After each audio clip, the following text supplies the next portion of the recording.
బుధవారం ఉదయం ప్రత్యేక అంబులెన్స్లో కొడాలి నాని కుటుంబ సభ్యులు హైదరాబాద్లోని ఏఐజీ హాస్పిటల్కి తీసుకొచ్చారు.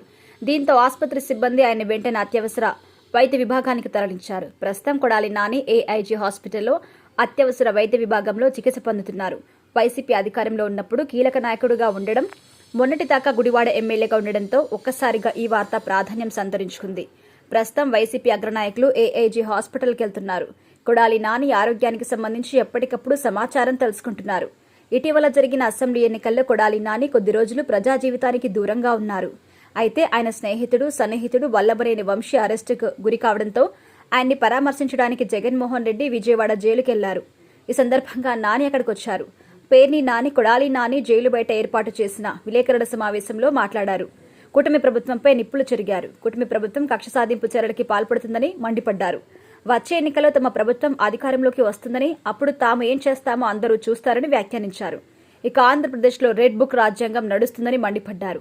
కొడాలి నాని ఈ మధ్య అనారోగ్యానికి గురైనట్టు వార్తలొచ్చాయి. అయినా హైదరాబాద్లో బసవతారకం ఇండో అమెరికన్ క్యాన్సర్ హాస్పిటల్కి వచ్చినట్టుగా కొన్ని ఫొటోస్ కూడా సోషల్ మీడియాలో చక్కర్లు కొట్టాయి.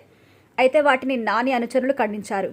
కొడాలి నాని ఆరోగ్యంగా ఉన్నారని, ఎటువంటి వదంతులు నమ్మకూడదని తెలిపారు. గుడివాడ అసెంబ్లీ నియోజకవర్గంలో ఓడిపోయిన తర్వాత నాని కొద్ది రోజులు ప్రజా జీవితానికి దూరంగా ఉన్నారు. ఇటీవల ఆయన బయటకొచ్చారు. తనదైన పంచులతో మీడియాతో ప్రముఖంగా నిలిచారు. ప్రస్తుతం కొడాలి నానికి అత్యంత సన్నిహితుడైన వల్లభనేని వంశీ జైల్లో ఉన్నారు. ఆయనపై తీర్పును కోర్టు రిజర్వ్లో పెట్టింది. ఇంతలోనే కొడాలి నానికి గుండెపోటు రావడం విశేషం. ఆయన ప్రజెంట్ హైదరాబాద్లో ఏఐజీ హాస్పిటల్లో చికిత్స పొందుతున్నారు.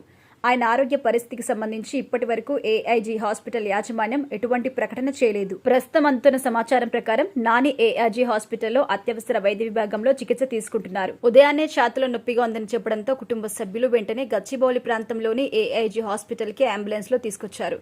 కొడాలి నానికి గుండెపోటు అని తెలియడంతో మీడియా ప్రతినిధులు ఏఐజీ హాస్పిటల్కి వచ్చారు.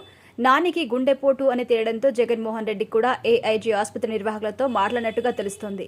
అయితే దాని ఆరోగ్యంపై ఇప్పుడేమీ చెప్పలేమని, అతడికి వైద్యం అందిస్తున్నామని ఏఐజీ హాస్పిటల్ వర్గాలు చెబుతున్నాయి.